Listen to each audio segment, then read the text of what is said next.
আমার গ্রামের দাদারা যদি কেউ না থাকতো আমি কোথায় যেতাম, আমি কি করতাম, আমি নিজে কিছু ভেবে পাইনি। আপনার ভবিষ্যৎটা আপনি ভাববেন।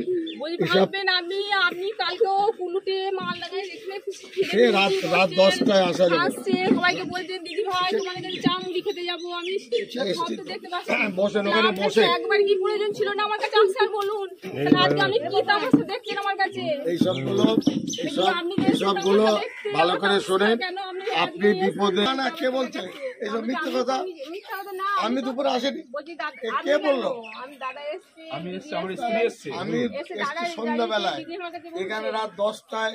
আমি তো আপনি কুলুতে মালডাঙ্গায় সব জায়গা থেকে আমি তো দেখি আমার স্ত্রী এসছে, আমার ভাই বউ এসছে, পুরো পরিবার এসছে। ভালো করে শুনেন। কুসুমগ্রামে একটা প্রোগ্রাম আছে, আমার তো ধরুন 4:30টায় প্রোগ্রাম, সেখানে আমার লাভ নেই। ভালো করে শুনুন।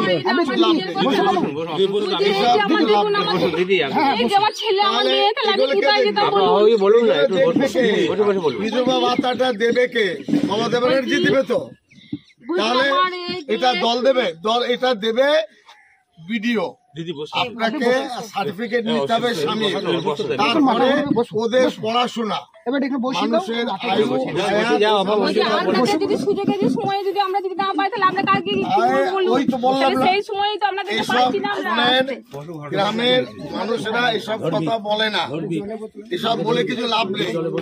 আমি এসেছি একটা দায়িত্ব নিয়ে, স্বামীটাকে নিয়ে ওখানে মাথা ঠুকে বসে আমি কি করবো, কোথায় যাবো। তাহলে গ্রামে দাদারা যদি না থাকতো। এবং আপনি সরকারি ভাবে কি সাহায্য পেয়েছেন, আজজন আসবে সে দেখে নেবে। আপনার একটা চিঠি লাগবে, ডেথ সার্টিফিকেট লাগবে। সেটা ধরুন আমি বিডিও অফিসে গিয়ে আমি তো নিজেও করতে পারবো না? পারবেন না, আমি বিডিও অফিসে ওইসব পারবেন না। আমি সরাসরি দিদিকে জানি করতে পারবো। আর ঠিক আছে, করে নেবেন, আমার কি আপত্তি আছে? বলছি আমি তো আমি কি করবো ইয়েতে। হ্যাঁ ঠিক আছে, বলছি আমি সময় আপনাকে পাচ্ছি না। ওইসব কথা ওইসব আমাকে শোনাবেন না। আমি 100 বার এখানে এসেছি, 100 বার। বলছি আমার সময় আমাকে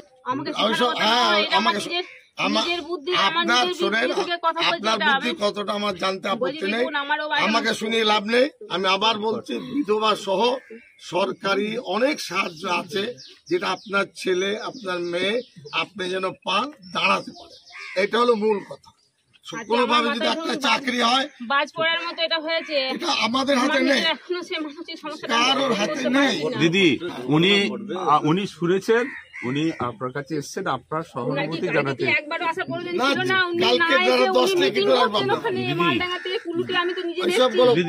আমি যদি না থাকতাম তাহলে আমি তো জানতে পারতাম না। এসবগুলো লোকে শিখিয়েছে।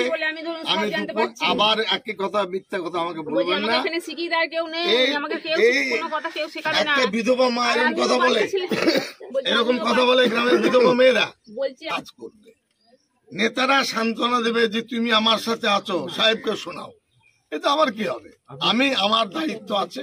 আপনি ছুটে এসেছেন, নিশ্চিত আমরা গর্ববোধ করছি। আমি এসেছি সন্ধ্যার সময়, আমার এলাকাতেই ছিলেন। আবার আপনি বলুন না, বলছে আজকে আমার আরে রাত 10টায় এসছে, আপনি ব্যবহার কেমন করবেন না করবেন সেটা সবটাই আপনার ব্যাপার। বাস ঠিক আছে, আপনি যা করবেন আমি শুনে নিয়েছি, আপনার সাথে তর্ক নয়। কিন্তু আমি বলে যাচ্ছি আবার, পঞ্চায়েতে সবাই ওই তো এইগুলো কেউ বলে মরা বাড়িতে। আমি জিজ্ঞেস করছি, কোন মেয়েরা বলবে? হ্যাঁ, শুভবুদ্ধি সম্পন্ন মানুষ থেকে আপনি বিধায়ক বলি আপনাকে কথাটা আমি বলতে পারছি। হ্যাঁ ঠিক আছে, ও কথা 10 দিন পরে বলবেন, বসে আর 1 ঘন্টা শোনা যাবে। তার জন্য আমি আজিজুল ভাইকে কোনো কথা বলতে পেরেছি না। ঠিক আছে, আজকে আপনার কাছে আমার দাবিটা আছে, ঠিক আছে, তার জন্য এই দাবি জানানোর ক্ষেত্রে আমি বলে যাচ্ছি, সরকারের যে সুবিধা অসুবিধা, এটা আপনার প্রথম, ছেলে মেয়েদের লেখাপড়া তৃতীয়, আপনি দাঁড়িয়ে আপনার ভবিষ্যৎটাকে তৈরি করবেন। মানুষের কে কখন মরণ আছে কেউ জানে না।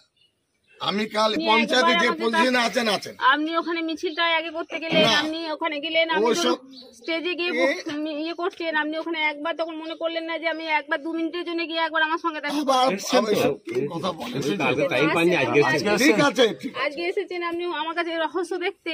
ঠিক আছে, তাই হলো, রহস্য দেখতে ওটা হলো। স্বামীটা যে চলে গেল, আমি স্বামীটা আপনার স্বামী শোনেন, আমার মা চলে গেছে, আমার একটা যুবক ভাই চলে গেছে, এটা কেস কে এটা করবে? এইসব কথাগুলো আপনি বলতে পারেন, আপনার সাথে তর্ক করতে লাভ নেই। আমাদের দ্বারা কোনো সাহায্য লাগলে করবেন। ভিডিও আপনার কাছে, আপনি যেহেতু পঞ্চায়েত আছেন, সরকারি কাজ করাতে অনেক সময় লাগে। আমি বলছি, আমিও এমএলএ সব কাজ করতে পারি, আপনি পঞ্চায়েত থেকেও পারবেন না, আপনাকে সরকারি সাহায্য নিতে হবে। সেই সাহায্য, লেখাপড়া, ছেলেদের ভবিষ্যৎ, এটা আপনার জন্য অনেক। কারণ পঞ্চায়েত হলেও আইনের মাধ্যমে আপনাকে নিতে হবে। আপনার সাথে বিতর্ক করে আপনি সুস্থ হয়ে যান, ছেলে মেয়েদের প্রতি নজর দেন, পড়াশোনার ক্ষতি যেন না হয়, বাস। এরপরে একদিন আপনার বাড়ি বা পঞ্চায়েত বা কুসুমগ্রা বা কোথাও বসবো, দিন দশেক কেটে যাক সুস্থতে, আপনি সুস্থ হয়ে যান এবং আপনি না সুস্থ হলে ছেলে বাচ্চাদের ভবিষ্যৎটা তৈরি করতে পারেন। এটা কোনো ঝগড়ার বিষয় না। আমি আসছি, ভালো থাকেন, বাস। এবং